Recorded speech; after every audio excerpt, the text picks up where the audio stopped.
Hi, good afternoon. My name is Uche Asabundu, and I direct the National Resource Center on Nutrition and Aging, and it is my pleasure to welcome you to today's webinar titled Recipe Development, a Culinary Master Class.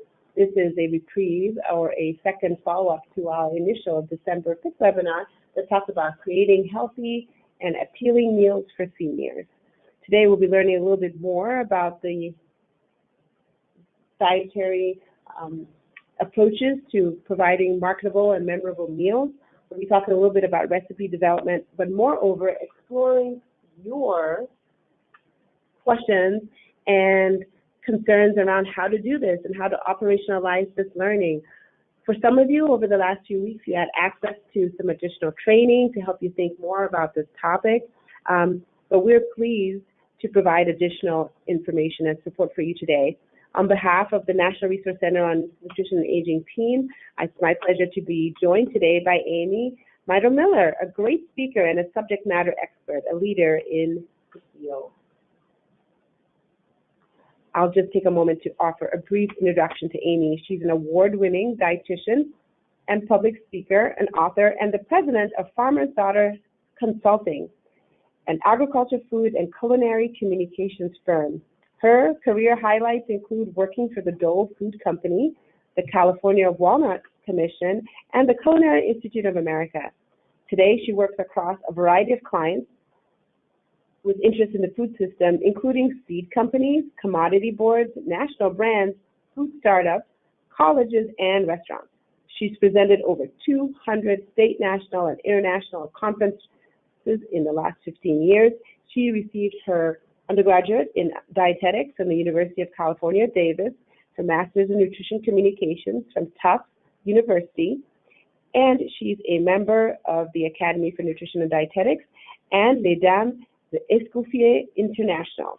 She's a farmer's daughter from North Dakota, and she is very pleased to be joining us today. But before I turn the reins over to Amy, I'd like to do a few housekeeping remarks. Please note that your lines are not necessarily going to be muted today.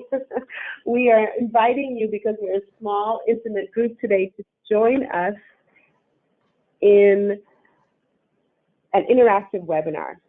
So, on the slide here, you can see instructions for how to raise your hand. You can, if you have entered your audio pin, which so many of you have today, thank you so much, you can use the raise hand button on your control panel to let us know that you'd like to talk. We will then go in alphabetical fashion to unmute you so you can share your comments and thoughts directly with Amy. So here's the slide on how to raise your hand. Now note there will be a small delay in between us clicking on you to speak and your ability to speak. So please be patient with us. It's a little clunky. We'll be unmuting you in alphabetical order. And so we'll cue you and say, hi, Janet, go ahead and you can connect with Amy so that you know that you can speak with Amy directly. Now, it's awesome if you want to chat. It's great if you don't. That is all right too. If you're not putting in your audio pin, that's great. If you're in a group setting or a public setting and you don't prefer to chat with us, that is fine. But I hope this all makes sense. It's going to make the webinar really exciting and interactive, and you'll be able to talk directly with Amy in the Q&A portion of the webinar. So, without further ado, I'm going to turn things over to our speaker. Amy, please do take things away. Uche, thanks again for the invitation to be here today, for the very warm introduction. I'm really excited to have a chance to have a conversation with all of you participating in today's webinar. And this isn't meant to be just a back and forth between you as an individual participant and me, but as a conversation among our small group. I sense that I may have some of the answers that people need here today, but that it's very likely that others on the webinar have answers and insights and information that will be helpful. So I hope that if you have your audio pin, you are willing to get on your speaker and ask some questions and contribute to the conversation. And if that doesn't work for you, that you will use the chat box and contribute in that way. So hopefully everybody on today's webinar participated in the webinar December 5th. So this is me and my smiling face. I'm here in Northern California. I am looking out at not a lemon tree today, but a navel orange tree just dripping with ripe fruit ready to harvest. It's sunny, and I'm sure many of you are in sunny parts of the US today, but I also know some of you may be in the line of that winter storm that's barreling across the country. So I hope everybody's safe, warm, and doing okay. So you heard about me and my life growing up on the farm, my early cooking experiences over an open fire, first learning how to roast marshmallows, later being in the kitchen with my mom. My mom today is 90 years old, is still living independently on the farm, and is still cooking 2 meals a day to share with my brothers who now run the family farm. And one of the things I've noticed with her is that when she was cooking in the 70s and 80s when I was still living on the farm, she was very adventurous. And now as she's gotten older, her palate has changed a bit and she's more limited in what she prepares.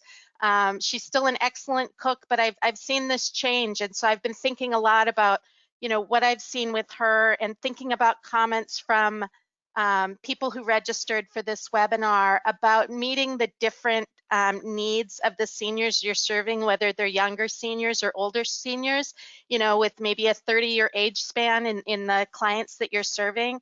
And, I hope today's conversation is beneficial for all the challenges you're facing, but particularly in meeting the needs of diverse audiences with each of the settings that you're working in. So there's my, culinary hero, Julia Child, and some of my early cooking influences that you heard about on the last webinar. My time at the Culinary Institute of America really exposed me to a lot of culinary information, culinary experts, and inspiration. And I know one of the pieces of feedback from the first webinar was that some of the information I shared may be stretching too far for what your clients are ready for. There was a funny comment shared with me about romesco sauce. What's that? Well, it's Spanish ketchup, so sometimes I think the terminology can be shifted to make new foods and flavors more approachable. And when I say Spanish ketchup, I think of it more as like Spanish barbecue sauce because of the smoky flavor elements in that romesco sauce with the roasted vegetables and whatnot. But I really do want to pay honor to the Culinary Institute of America for all the inspiration and information they shared with me. And if any of you ever get a chance to engage in any culinary education activities at any of the campuses across the US, I hope you will do so. There are so many talented people who work for that college today. So what we talked about in December and what we're going to revisit today is, recipe testing and the disciplined approach it takes to do it well. We're going to talk about your challenges and barriers that you submitted through the registration system, but also through our conversation today as new things come up as we're having this conversation. We're going to revisit food safety, the important principles of it, and how critically important it is to include food safety instructions in the recipes as an ongoing reminder, training, and retraining opportunity. We'll talk a little bit about food and nutrition trends. Uche is going to talk about some of the new tools and resources that are going to be available related to those food and nutrition trends, and then she'll share, Uche will share information on more upcoming trainings. So objectives for today, we're going to revisit ways to improve recipes, talk about food safety and the 4 basic principles, and look at some trends that may boost the marketing appeal of your program, but under the context of addressing your challenges, not talking about what I as a speaker want to talk about necessarily, but what's going to be most beneficial for you. So let's go through a recap of creating successful recipes.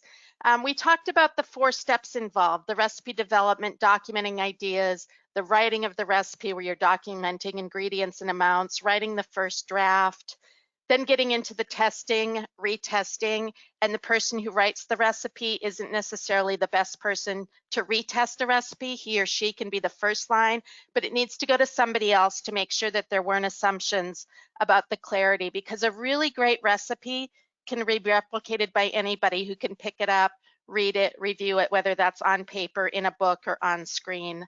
And then the editing process, making sure that there's extreme clarity. And, you know, one of the pieces of feedback that I've seen through the registration report is that many of you feel like you do not have enough staff or staff with enough time to do recipe development. So we'll talk about some resources for recipes that can expand your recipe collection without a heavy lift on the resources, the precious limited resources that you have.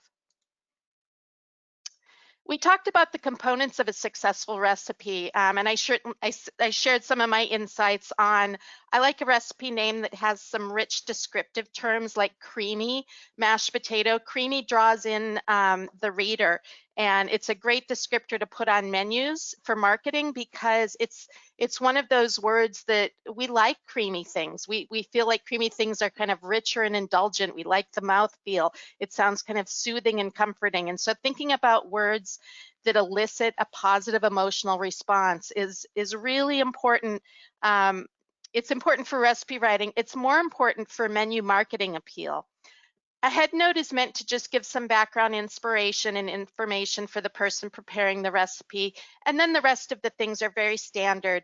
For any of you who have to have recipe analysis, things like the yield and the portion size given in both a measure, and if you can get ounces even down to grams, you're going to get the best nutrition data. So this is really critically important that when recipes are being developed, that you get that yield information and you get a portion size that is reasonable so that nutrition analysis can be done in the most accurate way possible. We talked about why it's important to test recipes, making sure that it's appropriate for the intended audience, considering both people cooking and eating it. Is it accurate and reproducible? Is the final product visually appealing? And I think, you know, I may have jokingly said in the last webinar that there are certain cuisines that, and I'm gonna focus on Indian cuisine right now, where you can get aromas and get a sensory reaction from things until you look at them and then they don't look as appealing, but perhaps that can be overcome by what it's called, how it's marketed on a menu, and the aromas that can draw in the diner. Somebody's going to go, that smells delicious. They may look at it and have a slightly different impression, but the deliciousness and the appealing aromas can help overcome the lack of visual appeal. And certainly, does the recipe taste delicious? Is it appealing to the clients, the population that you're serving? And that's, you know, of the most importance, because food presented to someone does not provide any nutrition benefit unless they eat it, and enjoyment will get them to try it and enjoy it again in the future. So let's get into our masterclass in clinic. Some of the challenges that you've provided are listed in the 4 bullet points at the top. And I can talk about these and get into these, but I'm going to see if there's anybody who has a challenge right now related to recipe testing and development. Great. Thanks so much, Amy. This is the interactive portion of the webinar, folks. We invite you to raise your hand, talk to us, talk to Amy, share with us a little bit about the challenges that you might have. When folks registered for the webinar, you mentioned some of these: setting up a recipe system, reducing sodium content as a possible challenge, meeting nutrition requirements for folks with dialysis or who need low sodium meals, and also meeting that magnesium requirement in each meal to match standards. So welcome. This is a chance for that conversation to really ask and address some of these business challenges. How do we do this? And what kinds of advice might Amy have to share? So please do raise your hand and we'll call on you to talk a little bit more about some of these specific challenges. So while we're waiting for a hand to be raised or someone to enter something in the chat box, I will share that my #1 tip for reducing sodium content is using a salt called Diamond Crystal Kosher Salt. And I usually don't recommend brands, but this is the only product available today. It's produced by Cargill, the Diamond Crystal brand, And the diamond crystal terminology refers to the crystalline shape of each salt crystal. It is a very light, fluffy crystal, and if you measure out a teaspoon of this salt compared to a fine-grained table salt, the diamond crystal kosher salt has 60% less sodium per measure. It is not a potassium chloride salt substitute. It is sodium chloride, and it provides 60% less sodium per measure simply because of that light, fluffy crystalline structure. It provides the same perception of sodium used across broad applications, whether you're using it in baking, you're using it integrated into products like a soup, a mashed potato, a casserole, you're using it as a topical salt. And I think it is the most powerful tool because it doesn't require a change in behavior other than purchasing or procurement of this ingredient. And it's highly effective. I've used it in my home kitchen since I first learned about it. It is the only salt used at the Culinary Institute of America campuses across this country. It is widely used by the restaurant industry. And again, it doesn't change how people prepare recipes. It's just, it's an incredible product. I wish I were a spokesperson for them because I could just go on and on talking about the Diamond Crystal Kosher Salt. And I've worked with Uche to prepare tips on reducing sodium. It is listed in a tip sheet or a job aid that will soon become available on the NRCNA website.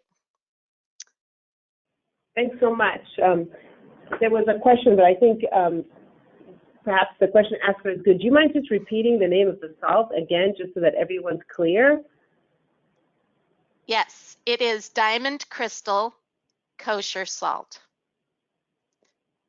Wonderful. Someone else raised a comment letting us know that in addition to sodium, at their particular program, calcium requirements are also a challenge, particularly as older adults who don't drink milk or who don't eat much dairy, particularly Asian older adults, might struggle with meeting calcium requirements. Wondering about any tips you might have, just like the diamond crystal salt, to address other ways, non-dairy ways, to help meet that calcium intake requirement that programs have.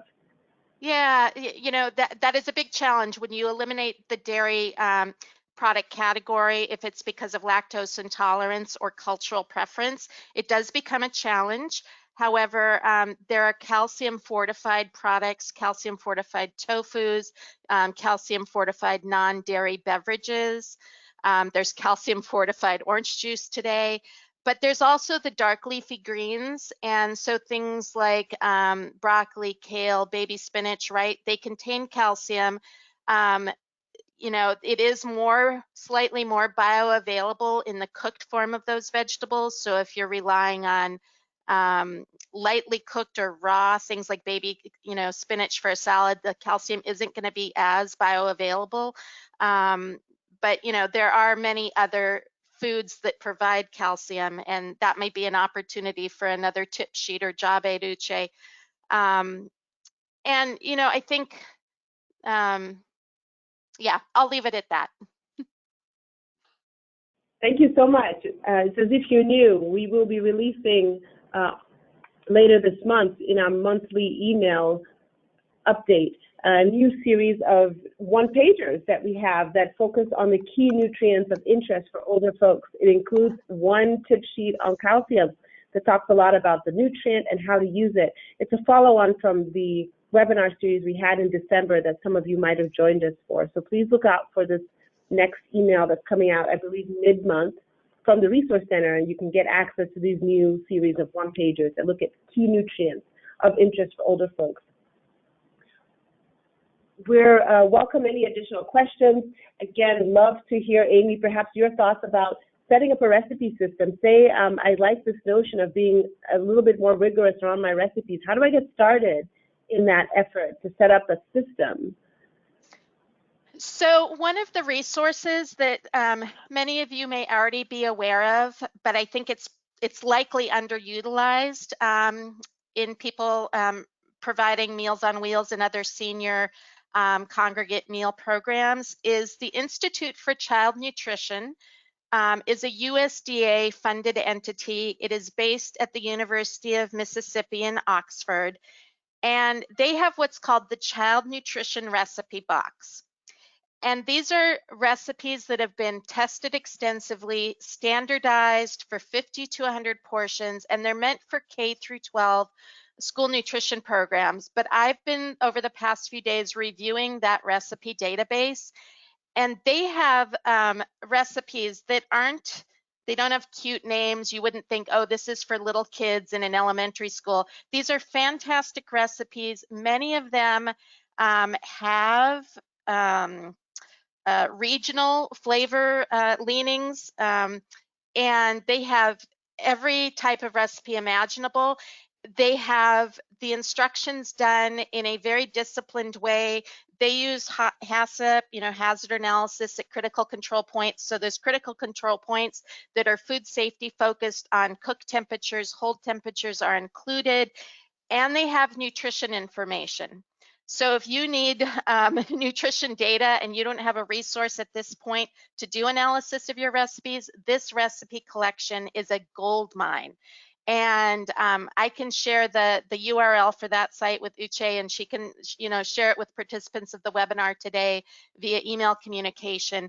But the other benefit of looking at that resource is how they have done the formatting for recipes, the formatting of instructions, preparation, yield, nutrition data. So if you're like just now thinking, I gotta set up a recipe system, I gotta get things formatted in a similar way, I would use that as the go-to resource for larger volume recipes. And again, they are formatted or designed for 50 servings or 100 servings.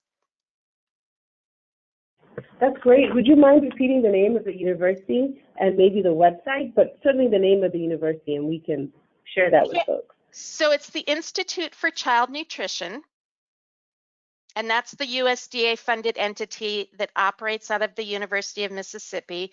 So Institute for Child Nutrition, and then on their site, they have the Child Nutrition Recipe Box. And you can't, unfortunately, you can't search their recipe collection by certain ingredients. It's just listed. Their titles are quite clear, so you get a sense for what a recipe is. And each recipe is a downloadable PDF. So it's not the best online information design, but it is an incredibly valuable resource for recipes that are tested, standardized, and have nutrition analysis.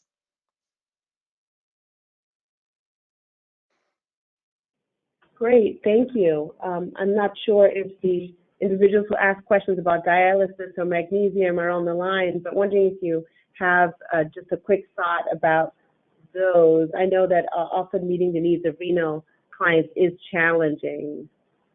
If not, we can try to address those offline, those comments.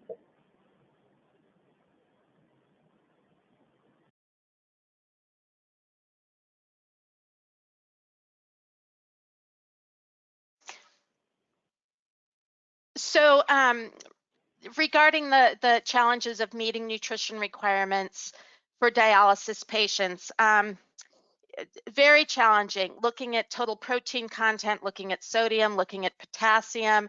And one of the, the frustrations for me as a dietitian is we spend so much time early in our careers educating people about healthy eating and promoting things like, dairy foods and fruits and vegetables and beans and other legumes. And then you get into work with dialysis patients, and everything you've been telling people you have to say, but no, you can't have that anymore because we're worried about your potassium intake.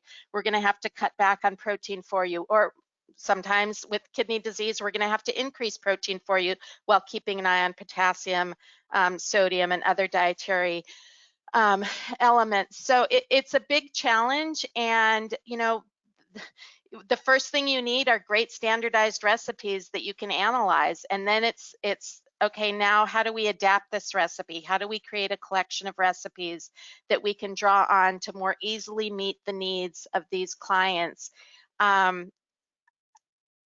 I am not an expert in kidney nutrition. I am an expert in recipe development and analysis.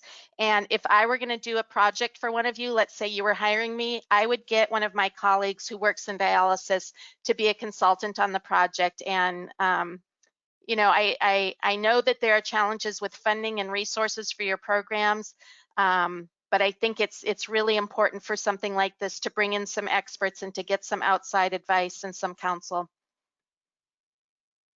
That's a great comment. I will, I'm mindful of time, so certainly let's move on, but definitely availing yourself of the local dietetic association in your state. Perhaps there's a dietitian from or affiliated with that local, your local hospital, with the local dietetic association who would be willing to work and consult on such a project. So yes, thank you so much for your comments, Amy. I will get out of your way and let you continue with the webinar. Thanks so much. And this comment, I'll just address this one before moving on. Providing enough magnesium in each meal to match our standards. When somebody says magnesium, I immediately think of nuts and seeds, legumes, products like soy milk. So for the person who had this challenge, just think of those food categories: nuts and seeds, peanuts being the most affordable, peanut butter, any of the legumes, and soy milk. So, okay, we're gonna move on. And I seem to have, oh, okay. There we go. So some of the other things that people mentioned in the registration survey, uncertainty if a new recipe will be liked by clients. And here I'd like to draw on the expertise of my colleagues around the country who work in school nutrition.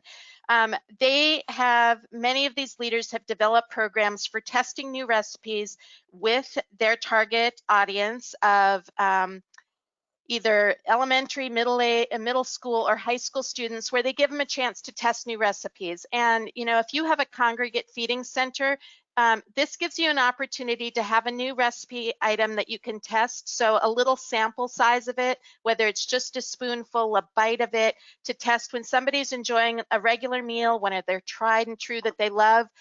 To have taste testing opportunities so you can get feedback on new items. Do you like this? Is it too spicy? Is the flavor good? You know, do you like the color of it, the appearance? I think that's really important, because the only way you're going to know if somebody's liking a new recipe is if you give them a chance to try it. But nobody wants to risk being disappointed by their whole meal, right? Or the whole entree. So getting a taste testing opportunity before you roll out something is a really smart marketing strategy. When it comes to lack of staff to test recipes, what Uche said just a moment ago inspired an idea for me, that there are often dietetic internship programs where dietetic interns need opportunities to work in the community, to get some practical experience, to do meaningful work, not just made up work. And so I would see if there are dietetic interns available. If you have some new recipes that need testing, finding some interns who already have culinary skills who are willing to do this for you would be exceedingly valuable. I have worked with clients before who have tried to do this through culinary schools and have had mixed results. Some community college programs have students that are so young and inexperienced that they are no more helpful than someone off the street, whereas other programs can give students that have more experience, more expertise, have a faculty member that can guide them well. But if you don't have someone on your staff to test recipes, my advice would be use recipes from other sources that have been tested, because it can be very frustrating to work with you know, volunteers, for example, from a culinary school, if they aren't doing the work in a disciplined fashion and in a way that meets your needs. And again, amount of time it takes to test a recipe. If this is a strain for you, perhaps your best bet is adopting recipes from other programs, from other sources that have been tested.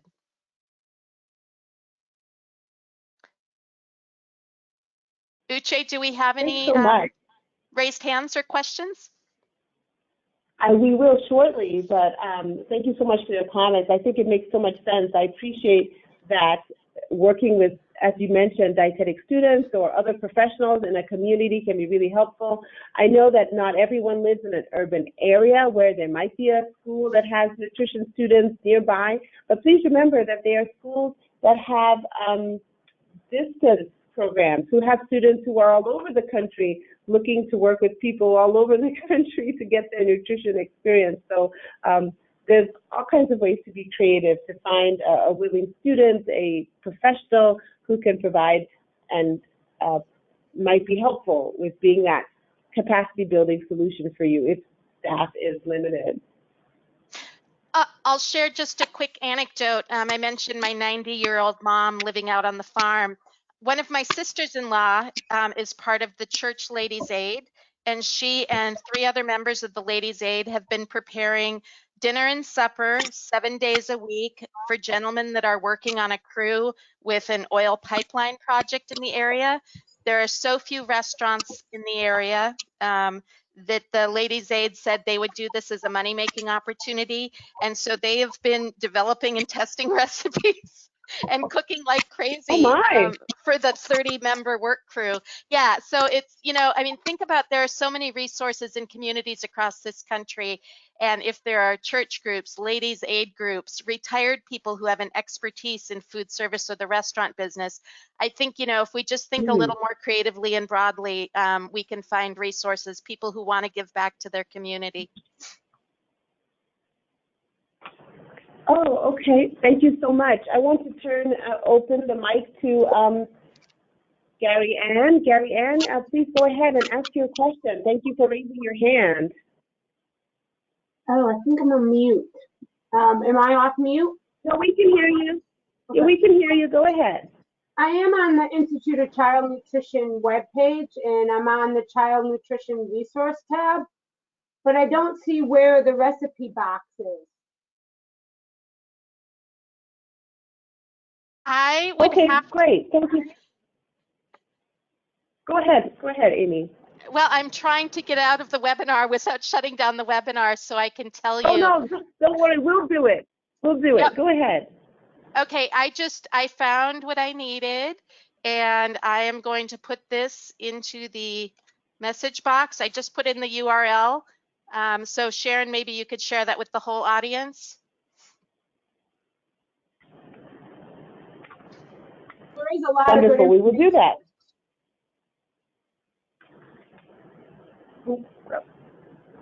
Wonderful. Thank you so much, Gary Ann. Well, we found the URL. Thank you, Amy, and we'll be sure to share that with everyone. Thank you. There was a question that had come through from a colleague who was indicating that at her state, at their state, there are changes that have been made to change how vegetables are categorized, potatoes are categorized from a vegetable to a starch. The question is whether there are other things that might provide a similar experience but meet a vegetable requirement. So in replacement of a potato, but might meet that vegetable requirement. So not a potato. Yeah, so I think probably one of the biggest trends out there today in the produce world is cauliflower rice and cauliflower mashed potatoes, and cauliflower taking the place of potatoes. It doesn't provide the same flavor necessarily, but you can get to the same mouthfeel. I'm a big fan of mashing part potato, part cauliflower. You kind of get the best of both worlds. But it's an interesting issue that you're dealing with when a potato as a vegetable isn't considered a vegetable. Amy, Sharon and I are both kind of foodies, and so we're having a conversation now about what would be good. We want to toss it up to you too, and the individual who submitted the question. What about parsnips or celery root? Maybe do you think that could provide that potato not potato experience and still count as a vegetable, non-starch? Yeah, absolutely. It's a matter of the ease of peeling and preparing something, and what your staff members are willing to do, what you can easily get procured. I honestly would be scared about peeling celery root myself. So thinking about people who have to work quickly, efficiently, I think cauliflower makes it a little easier. And depending on the size of your program and where you're doing your shopping, procuring your ingredients, there are many ingredients that are value added that make the process more quickly of working with many produce items. Certainly you're not going to get parsnips that are peeled and cut, but you're going to get prepped and ready cauliflower. You can get prepped and ready butternut squash that's just ready for steaming and mashing. So yeah, lots of other alternatives out there. Wonderful, thank you. We'll probably take one last comment, question, and then go. Just want to say, Jennifer, I feel you. Yes, I think there should be a recipe resource out there for Older Americans Act nutrition programs, a bank of searchable recipes that everyone can use.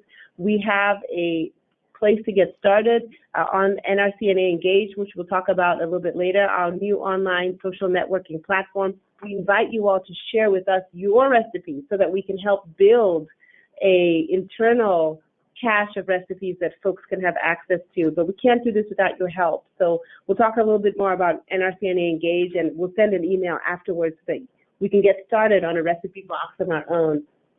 Thank you for using the Child Nutrition Recipe Box to get new recipes. You can click on the menu tab when you surf on over to the website and click on search. Enter the word and narrow down looking at your particular ingredient. Thank you so much, Mary, for sharing your experience with the recipe box. Amy, I'm going to get out of your way and help you get started back onto the webinar, mindful of time. Yes, okay, moving on to the next slide.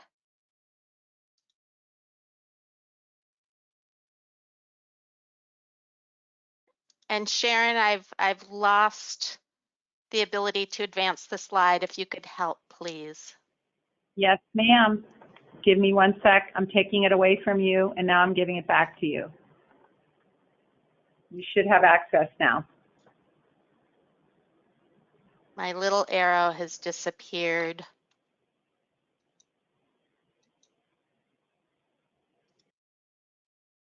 Yeah, I've lost the ability, Sharon. I need your help. No worries. How about we advance and then keep things moving from there? Beautiful. Thank you.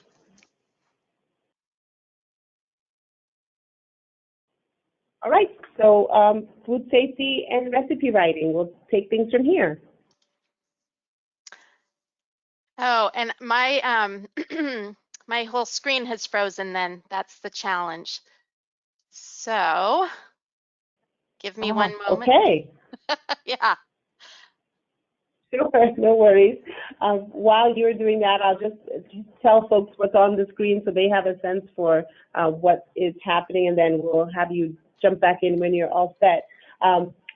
There was a conversation in our last webinar where we understood that food safety is that missing ingredient when it comes to recipe writing, and we wanted to make sure that everyone was aware of a new resource available through the Partnership for Food Safety Education. They have a food safety recipe style guide, and you're able to surf on over to the Partnership for Food Safety Education's website and access the style guide. You can see that URL here. It's called saferecipeguide.org. You can click on that and check out all the different resources. It's a really great website, so we encourage you to check it out and learn a bit more about how you can take advantage of the guide and make sure that your recipes have basic food safety instructions, because this increases use of food safety behaviors and make sure that all foods prepared are that much safer for the clients that we serve. If you want to learn more about this food safety recipe style guide, there's a webinar that's coming up. Please check it out. We will be sure to share the link after the webinar. We don't have it handy now. It's on the 19th, so mark your calendars. It's at noon Eastern, so if you're in Eastern time, it's right at lunchtime. You can jump on this webinar, learn a little bit more about the evolution of food safety and recipes and how you can use it or share it with your colleagues, friends, your mom, other people that you know who are interested in how to make food safer through recipe writing. Amy, I'm checking in with you to see if your access is restored to the platform. Yes, my webinar screen has come back to life, so I am on the same slide as you are now. Wonderful. So Send this following over to you. Yeah, awesome. So following food and nutrition trends, you know, I talked about a number of trends on our December webinar, and as we move on to the next slide, we'll revisit some of these and think about, you know, what's practical to integrate into your program.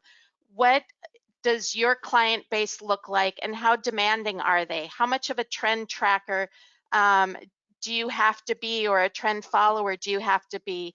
And, you know, some of the hot trends right now, fermented foods, and this is all the rage in the restaurant industry. It's all the rage with the young millennial and Gen Z consumers who are drinking kombucha instead of iced tea now.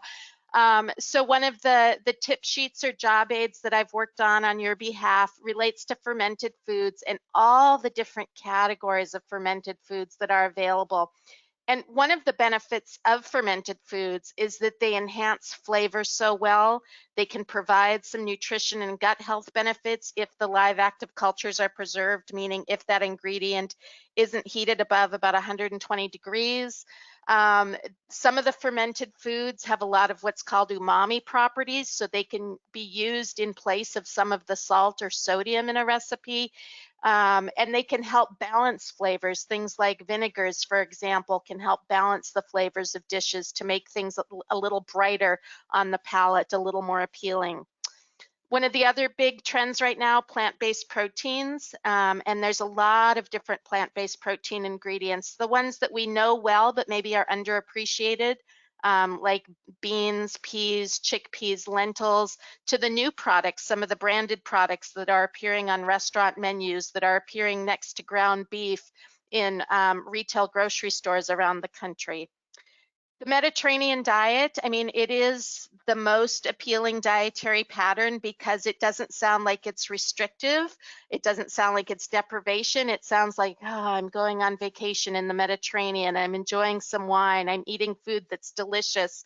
And so there's a lot of foods and ingredients that are part of the traditional Mediterranean diet that relate to these other categories of trends, like fermented foods and use of, for example, yogurt in Mediterranean cuisine, or cheeses. Plant-based proteins, the Mediterranean diet tends to contain more beans, lentils, chickpeas than the traditional American diet. The final, you know, trending thing, reducing sodium and finding other ways to integrate flavor into foods. So how can you realize these trends in your menus and in the face of real world constraints? There's lots of ways you can do this. I'd like to pause, catch my breath, and get some reactions to these trends. Is anybody having any success, any questions, any interest in these trends? Are you feeling pressured, for example, to put more Mediterranean-inspired dishes on your menus? Any feedback from the participants today? That's great. Thank you. I appreciate that. We'd love to hear from you. Please do raise your hand. I think we have a hand raised. Is this a bridge too far? Are people doing vegetarian or vegan meals? It sounds like we have someone who's raised their hand. Thank you, Laura. We are unmuting your line, and you should momentarily, right now, be able to chat with us. Hi, Laura.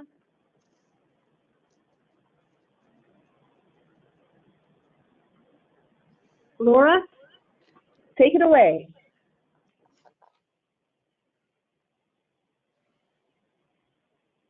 Oh, I don't know that we can hear you, Laura. Please do share with us your comments because you are unmuted and able to chat with us.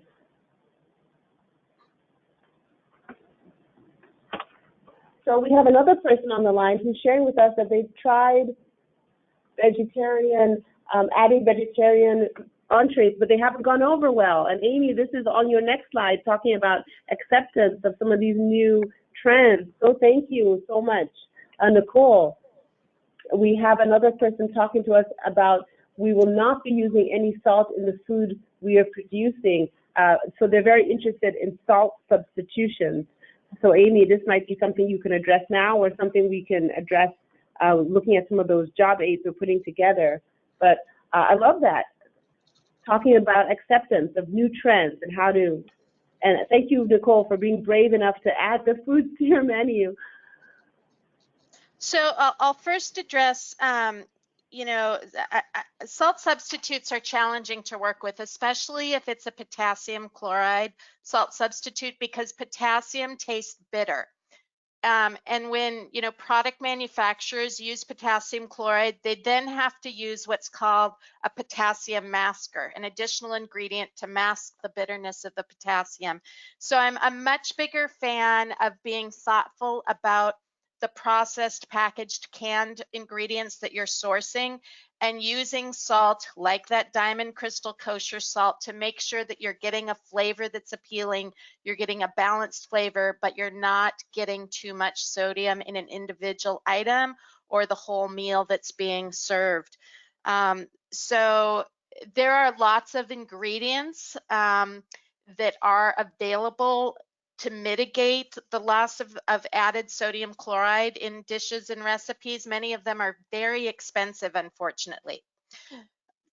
Excuse me. But again, the job aid that we will be releasing soon on reducing sodium while maintaining flavor includes some resources, some online resources that are free for anybody who needs to dig more deeply into this topic. Thanks so much, and thank you, Laura. Oh, sorry, go ahead, Amy, sorry. Well, I was just going to address the comment about the introduction of vegan or vegetarian meals that wasn't well received. And if the issue was that people were asking for more vegetarian options, but they didn't like the food because of the flavor, that's one challenge. If the other issue was somebody on your team thought we should put more vegetarian items on the menu because this is good for people or whatever, you know, it's a trend, whatever prompted that, that says something about the expectations of your audience. You know, if I would have put something vegetarian in front of my dad when he was still alive, he would have laughed at me. You know, so it's just what's the expectation for your audience and what's motivating that change. And if it's a flavor issue, then it's back to the recipe, you know, and testing and tasting and making sure that you're delivering something that's really delicious.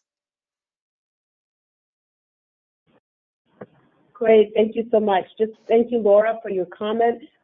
We have a attendee, Laura, who says they have a lot of vegan participants asking for the new higher priced plant-based meat products that are being made popular on TV, at Dunkin' Donuts, at different restaurants that have these. So how do you then respond to your clients who want these? It's true, that's a great comment. I wonder if others are facing the same.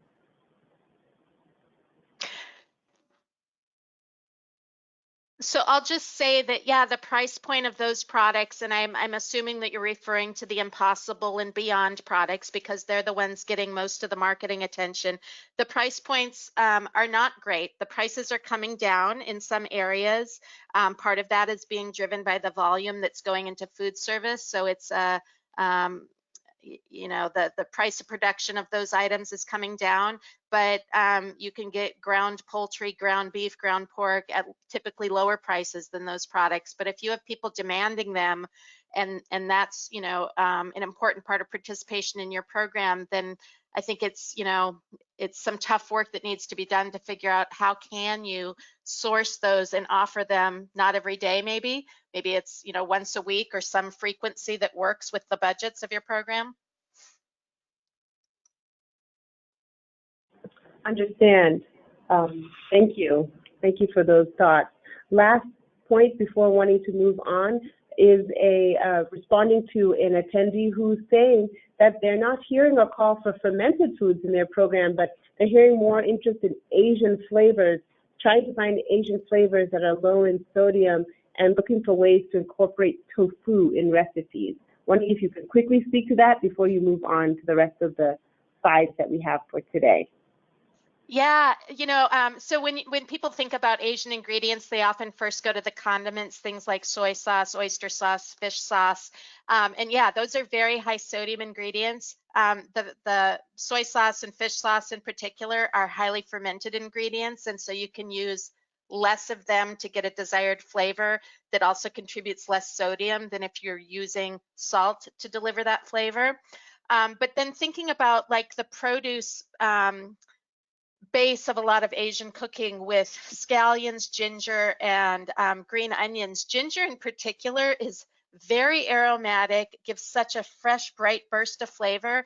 And I'm thinking of one of the best tofu recipes I've ever had. It's from a local Vietnamese chef here in Sacramento who does a fried tofu. So it's extra firm tofu that she cubes up, and she does it in a mixture of ginger, garlic, scallion, and fresh lemongrass that's put through a food processor. The tofu cubes are marinated in it, and it's quickly fried in peanut oil, not deep fried, but pan fried, so that you get this lovely sear, this crust. It makes any kitchen, any dining environment smell incredible. So I think going back to the produce basics of Asian cooking, where you're not contributing salt, but you're contributing incredible flavor and aroma, is one strategy.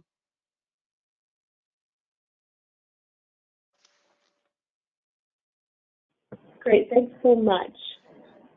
Well, we're pressing on to complete the webinar. We've just got a few more minutes left. So we talked a little bit about this, but I'll let you take this on, Amy. Yeah, so, it's not just seniors who are challenged to try new foods and flavors. It's all of us. We don't want to risk an eating experience, right? We're not going to try something in a restaurant, for example, that we're going to pay for and possibly be disappointed in. So it takes some marketing, it takes some encouragement, it takes testing.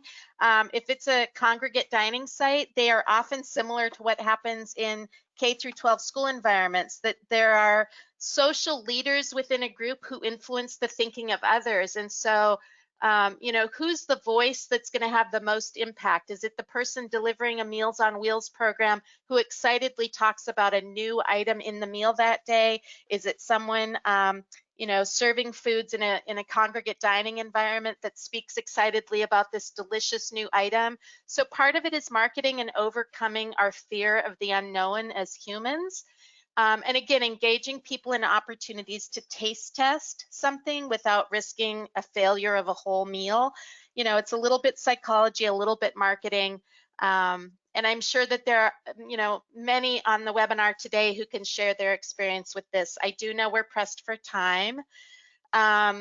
So I'll just comment on the other 3 bullet points quickly. Meeting nutrition requirements for plant-based protein menus. It depends on what nutrition requirement you're talking about. If it's protein, you have to pay close attention to the plant-based protein sources and what the equivalents are in terms of meal planning, what they actually provide on a protein basis. If it's other nutrition requirements, you're going to get a benefit from plant-based protein sources. You're going to get more fiber, you're going to get more potassium. Again, if you're serving patients with kidney disease, the potassium is a nutrient of concern for putting too much in there. But it's having recipes that are standardized, it's having the nutrition analysis, and it's being thoughtful about ingredient selection. Pleasing both younger and older seniors. Yeah, I feel you. It's a generational difference between people who are, say, in their mid 60s and people who are in their late 80s, 90s, and they're not going to have the same expectations necessarily, but I think it's being engaged with your client base to ascertain what are their expectations, what do they want from your program, and then doing a little work to adapt menus to be more expansive, to be more adventurous, or to be more not adventurous. Finally, adding fun foods into menu choices. This was a comment from a registrant that put a big smile on my face, and it made me think of my reaction to meatloaf, ho-hum versus meatballs. Oh my gosh, it's the exact same food item, just presented in 2 different forms. Granted, the meatballs can be much higher labor effort to produce, but what does fun food mean to your clients, and what's easy for you to do operationally, what fits within the budgets? You know, is it a fun new dessert item that puts a smile on people's faces? Is it ice cream cones once a month? I mean, you know, I'm just throwing stuff out there. So I think you have to figure out what fun means to the people you're serving and then find ways to make it happen, because that's another part of marketing a program, adding to the enjoyment.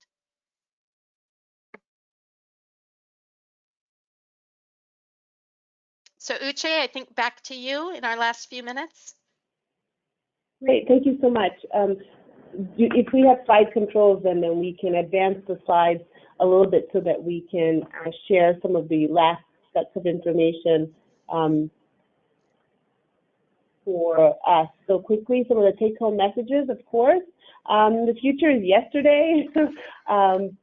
We definitely want to, I commend the program that tried the vegetarian meals. There's lots to think about that we discussed today as to how you might want to continue to try that. Often we know for children, and it's true for adults, that you got to put food in front of people multiple times before they can consider it as a meal and a food they will accept. Of course, we got this, right? We are the National Nutrition Network. We are on the forefront of serving seniors, and so we know there are resources like the National Resource Center, like Amy, who's sharing this webinar today. We can take one step forward at a time and really push the boundaries of what we can do and need to do for seniors of today and seniors of tomorrow.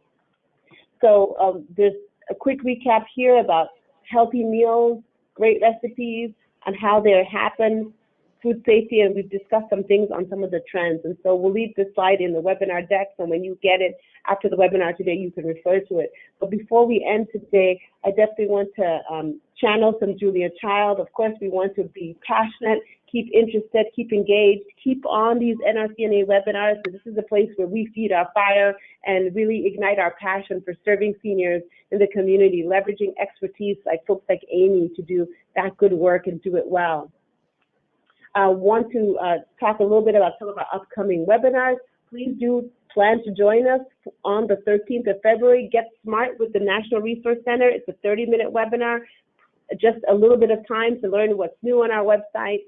Please share this upcoming webinar with a colleague, maybe who's new to your organization, so they get to know about the National Resource Center. You can visit us online at nutritionandaging.org/training and learn more about this webinar. And our next webinar coming up after that, which is one that we're doing with the Academy for Nutrition and Dietetics.